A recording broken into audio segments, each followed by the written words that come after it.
जब हम प्रचार करने की बात करते हैं, हम यहाँ पे डिस्चार्जिंग द ड्यूटी यानी कि अपने कर्तव्यों को निभाने की बात करते हैं। तो प्रचार करना एक कर्तव्य को निभाना है। तो एज़ अ प्रीचर एक व्यक्ति के बारे में हम बात करते हैं, वो प्रचारक बनना चाह रहा है या प्रचारक है, तो अगर वो प्रचारक बनना चाहता है, उसके लिए क्या ज़रूरी है? उसको एक ज़िम्मेदारी को निभाना है। तो प्रचार करना एक टाइम पास नहीं है। प्रचार करना एक बोर लग रहा है तो चलो कर दें, ये नहीं है। सब कर रहे हैं तो इसलिए मुझे करना है, ये नहीं है। इसमें बहुत सक्सेस है, इसमें बड़ा नाम लोग कमा रहे हैं, पॉपुलर होने का बहुत आसान तरीका है, इस वजह से हम प्रचार नहीं करते। जब हम प्रचार करने की बात करते हैं, हम एक ज़िम्मेदारी को निभाने की बात करते हैं और ये ज़िम्मेदारी कैसी ज़िम्मेदारी है? परमेश्वर इस ज़िम्मेदारी के बारे में, प्रचार करने की ज़िम्मेदारी के बारे में क्या कहते हैं? इसको हम लोग पढ़ेंगे पहला तिमोथी की पुस्तक में। पहला तिमोथी उसका 3रा अध्याय और उसका 2रा पद का आखिरी भाग। पहला तिमोथी उसका 3रा अध्याय, 3रे अध्याय का 2रा पद और 2रे पद का आखिरी हिस्सा। सिखाने में निपुण हो, जो लास्ट पार्ट है। ये एक ऐसी ज़िम्मेदारी है जो निपुणता की माँग करता है। इंग्लिश में लिखा है he must be apt for teaching. वो निपुण होना चाहिए। अगर आप प्रचारक बनना चाह रहे हैं, तो क्या प्रचार में या वचन को प्रस्तुत करने में आप निपुण हैं? इसी चीज़ को 2 तिमोथी और उसका 2रा अध्याय और उसके 15 पद में भी हम लोग पाते हैं।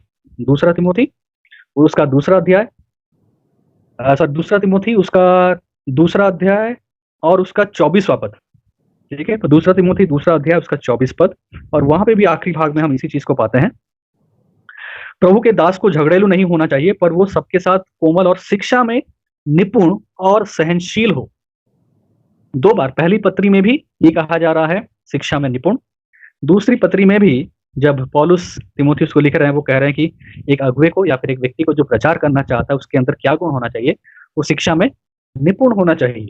न केवल वो निपुण होना चाहिए, साथ-साथ हम देखते हैं वो सुसमाचार के लिए भी खड़ा होना चाहिए, यानी कि डिफेंस फॉर द गॉस्पेल। सुसमाचार की लिए खड़ा होके जब वो प्रचार करता है, लोगों को जवाब देने के लिए भी उसके अंदर एक इच्छा होनी चाहिए। तो प्रचार करना कई बार केवल अपने-अपने लोगों के अंदर लोग प्रचार करके खुश होते हैं, लेकिन जहाँ तक सुसमाचार के लिए खड़े होने की बात होती है, डिफेंस ऑफ द गॉस्पेल की बात होती है, लोग सवाल उठा रहे हैं, उसका जवाब देने की बात आती है, वहाँ पे लोग कई बार पीछे हट जाते हैं। वहाँ पर बोलते हैं कि क्योंकि वो प्रार्थना कर ज़िम्मेदारी लेंगे, उनको छोड़ो हम हाँ। प्रार्थना कर लेंगे। तो हम देखेंगे प्रेरित 6 अध्याय और उसका 8 से 10 पद। प्रेरित 6 अध्याय और उसका 8 से लेके 10 पद। स्तिफनुस अनुग्रह और सामर्थ से परिपूर्ण होकर लोगों में बड़े-बड़े अद्भुत काम और चिन्ह दिखाया करता था। तब उस आराधनालय में से जो लिबर्तिनियों की कहलाती थी और कुरेनी और सिदकिरिया और कलिकिया और एशिया के लोगों में से कई एक उठकर स्तिफनुस से वाद-विवाद करने लगे। परंतु उस ज्ञान और उस आत्मा का जिससे वो बातें करता था, वे सामना ना कर सके। तो स्तिफनुस क्या किया? वो खड़ा हुआ और लोगों के प्रश्नों का जवाब दिया, और कैसे दिया? निपुणता के साथ। इसलिए लोग उसका सामना नहीं कर पाए। और स्तिफनुस चुना किसके लिए गया था? अगर आप 6 पद में पढ़ेंगे, 7 सेवक जब चुने गए थे, उसमें स्तिफनुस था, और ये किस लिए चुने गए थे? प्रचार के लिए नहीं। प्रेरित लोग प्रार्थना और प्रचार के लिए समय दे रहे थे, लेकिन स्तिफनुस को चुना गया था कि वो क्या करे? हॉस्पिटैलिटी, खाने-पीने की व्यवस्था को देखना। लेकिन ऐसा नहीं था कि खाने-पीने की व्यवस्था को कर रहा था तो अपनी पढ़ाई में ध्यान नहीं दे रहा था। कहीं न कहीं अपने आप को परमेश्वर के वचन में, शिक्षा में लगातार प्रिपरेशन कर रहा था, और जब समय आया, परमेश्वर ने द्वार खोला, वो खड़ा हुआ, सुसमाचार के लिए खड़ा हुआ, लोगों का जवाब दिया, विरोधियों का सामना किया और एक मार्टियर बना। सबसे पहला मार्टियर न्यू टेस्टामेंट में परमेश्वर के लिए अपने प्राण को जो दिया, वो स्तिफनुस दिया। शुरुआत कहाँ से हुई? टेबल साफ करना, लोगों को खाना खिलाना। लेकिन उसी बीच वो अपने मुख्य कर्तव्य को नहीं, इसे कहते हैं, अगर आपकी प्रचार करने की इच्छा है, दायित्व क्या दिया गया था प्रेरितों के द्वारा? प्रेरित लोगों ने बोला हम प्रार्थना करेंगे, प्रचार करेंगे, लेकिन 7 लोगों को चुनते हैं। जब 7 लोगों को चुनने की बारी है, उसमें भी देखिए 7 लोगों को चुनने के लिए जब वो लोग को चुने गए, उसके लिए भी कुछ क्राइटेरिया था। तो वहाँ पे क्राइटेरिया क्या था? दूसरे पद से हम लोग पढ़ते हैं, 6 का 2, प्रेरित 6 उसका 2 पद। तब उन 12 ने चेलों की मंडली को अपने पास बुलाकर कहा, ये ठीक नहीं कि हम परमेश्वर का वचन छोड़कर खिलाने-पिलाने की सेवा में रहें। इसलिए हे भाइयों, अपने में से 7 सुनाम पुरुषों को जो पवित्र आत्मा और बुद्धि से परिपूर्ण हो चुन लो, कि हम उन्हें इस काम पर ठहरा दें। तो जो खाने-पीने की व्यवस्था को देखने वाले लोगों को चुना गया, उनका क्राइटेरिया क्या था? जो लोग आत्मा से परिपूर्ण हो और बुद्धि से परिपूर्ण हो। और फिर उसमें से स्तिफनुस भी था। तो वो लगातार अपनी पढ़ाई को कर रहा होगा, अपने आप को इक्विप कर रहा होगा, जैसे भी हो, लेकिन कर रहा होगा, और जब समय आया, वो खड़ा होता है, प्रचार करता है, लोगों का सामना करता है और उस ज़िम्मेदारी को निभाता है। उस बुलाहट को निभाता है और निपुणता से निभाता है। इसका मतलब ये नहीं कि हमें हर एक डिबेट जीतना है। इसका मतलब मैं ये भी नहीं बोल रहा हूँ कि आप कहीं पे खड़े हो के आपको हरा के ही आना है। यही निपुणता है। निपुणता का मतलब ये है कि सामने वाला जो आपको प्रश्न पूछ रहा है, आपके पास एक पर्याप्त जवाब है कि नहीं, वो। अब उसपे वो विश्वास कर रहा है, नहीं कर रहा, वो एक अलग चीज़ है। लेकिन क्या आप पर्याप्त तरीके से सामने वाले को जवाब दे पा रहे हैं? और वो तभी पॉसिबल है अगर आप प्रचार के उद्देश्य को समझे हैं और उस उद्देश्य को पूरा करने के लिए परमेश्वर के वचन के साथ प्रेम रखते हैं। संपूर्ण प्रेम, नंबर 1 आपका प्रेम परमेश्वर के वचन के साथ। तब क्या होगा, आप अपनी ज़िम्मेदारी को, एक प्रचारक होने की ज़िम्मेदारी को निपुणता के साथ निभा पाएँगे, प्रचार करने में आप निपुण बनेंगे, सुसमाचार के लिए खड़े हो पाएँगे, विरोधियों को आप जवाब दे पाएँगे और विरोधियों को आप एक आप जो जवाब देंगे, वो एक पर्याप्त जवाब होगा। वो आधा-अधूरा जवाब नहीं होगा, वो टूटा-फूटा जवाब नहीं होगा, एक पर्याप्त जवाब होगा और इसी को हम कहते हैं प्रचार करने का जो 3rd पॉइंट आता है, डिस्चार्ज ऑफ ड्यूटी। हम अपनी ज़िम्मेदारी को निभाते हैं। तो क्या जो लोग आज प्रचार करना चाह रहे हैं, वो इस तरीके से प्रचार के बारे में सोचते हैं? ये सवाल उठता है। और जब हम प्रचार करने के बारे में बात करते हैं, ये इसलिए एक बहुत ज़िम्मेदारी है, क्योंकि इसका न्याय भी होगा। ये मत सोचिए कि हम प्रचार कर लिए, सब कुछ हो गया। याकूब 3रा अध्याय और उसका पहला पद। जब हम याकूब और 3रा अध्याय उसका पहला पद पढ़ते हैं, ये सुन के या फिर ये चीज़ कई लोगों को बहुत अच्छा नहीं लगता है, क्योंकि इसमें थोड़ा-सा कठोर बात लिखा है। याकूब लिखता है, हे मेरे भाइयों, तुम में से बहुत उपदेशक न बने, क्योंकि जानते हो कि हम उपदेशक और भी दोषी ठहरेंगे। यानी कि जो उपदेशक हैं, जो प्रचारक बनना चाह रहे हैं, प्रचारक है, उनका जो न्याय होगा, जो स्ट्रिक्ट जजमेंट होगा। यहाँ पे फिर से हमें समझना है कि ये सैल्वेशन से जुड़ा हुआ जजमेंट नहीं है।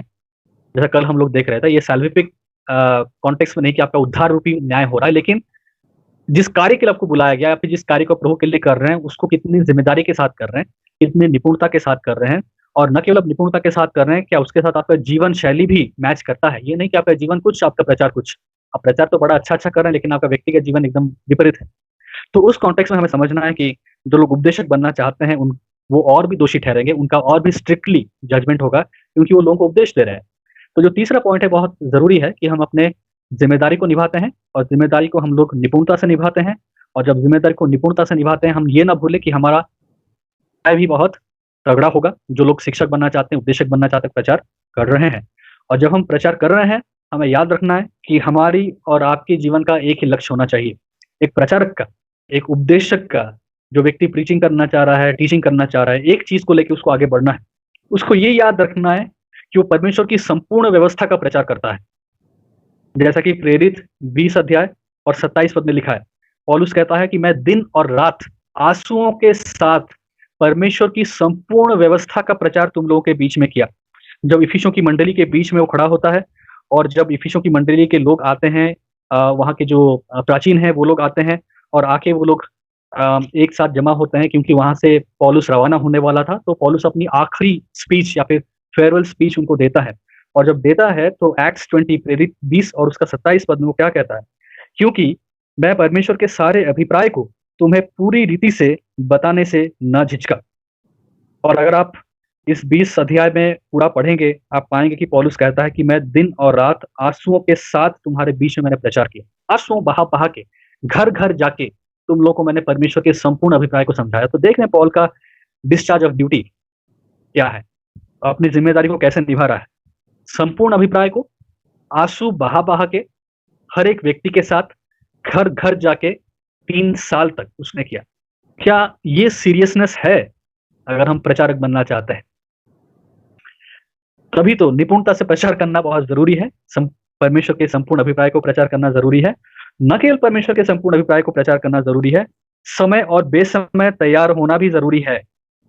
जब पौलुस तिमुथियुस को लिखता है, दूसरा तिमुथी उसका 4था अध्याय, तिमुथी का नाम पौलुस की प्रेरित की तिमुथियुस को पौलुस की पत्री, उसका 4था अध्याय और उसका दूसरा पद। वचन का प्रचार कर समय और असमय तैयार रहे। क्या हम तैयार रहते हैं? कई बार हम सुनते हैं जवानों को कि ठंड हो रहा है तो आज हम चर्च नहीं आ पाएँगे, गर्मी लग रहा है, बारिश हो रही है, जाड़ा हो रहा है। तो ये बहाना, वो बहाना, तो समय और असमय तैयार होना। तो प्रचारक इस बात से कभी पीछे नहीं हट सकता। अगर आपको पॉपुलैरिटी चाहिए बहुत अच्छी बात है, ठीक है, आपको सम्मान मिलेगा, आपको फेमस होना है, ठीक है, फेमस बनिए, कोई बात नहीं, कौन आपको रोक रहा है, फेमस बनिए। आपको प्रचार करना है, ठीक है, प्रचार कीजिए, आपने सीखा परमेश्वर से बताना को, ठीक है, बताइए। लेकिन क्या आप समय और असमय भी तैयार हैं, या आपको केवल एक कंफर्टेबल ज़ोन में ही प्रचार करना पसंद है? आपका आपके हिसाब से जो समय ठीक है, सब कुछ अपने हिसाब से, आपके समय से, लेकिन क्या असमय हम तैयार होते हैं? अक्सर देखा होता है कि असमय हम तैयार लोग तैयार नहीं होते। तो एक प्रचारक को समय असमय तैयार होना चाहिए। क्यों? क्योंकि उसको एक दौड़ पूरी करनी है। पौलुस लिखता है इसी में 7वें पद में, दूसरा तिमोथी 4 अध्याय और 7वां पद। मैं अच्छी कुश्ती लड़ चुका हूँ, मैंने अपनी दौड़ को पूरी कर ली है, मैंने विश्वास की रखवाली की है। भविष्य में मेरे लिए धर्म का वो मुकुट रखा हुआ है, जिसे प्रभु जो धर्मी और न्यायी है, मुझे उस दिन देगा, और मुझे ही नहीं वरन उन सबको भी देगा जो उसके प्रकट होने को प्रिय जानते हैं। तो पौलुस अपनी जिम्मेदारी को कैसे पूरा किया? निपुणता के साथ, आंसू बहा बहा के, दिन और रात मेहनत करके, समय असमय तैयार होके, और एक दौड़ को दौड़ के पूरी की। और एक प्रचारक होने के नाते क्या हम भी ये पैमाना अपने जीवन में बना पाते हैं, या हमें केवल एक कंफर्टेबल जोन चाहिए जहाँ पे हम प्रचार कर लें, थोड़ी सी वाहवाही हो जाए, नाम आ जाए, लोग हमारी वीडियो को लाइक कर दें, 50-100 शेयर मिल जाए, हम उसी में खुश हो जाते हैं। तो आजकल जो खुश होने का क्राइटेरिया वो है कि मेरे वीडियो में कितना लाइक मिला, कितना शेयर हुआ, उसी में उसी में लोग सैटिस्फैक्शन ढूँढने की कोशिश करते हैं।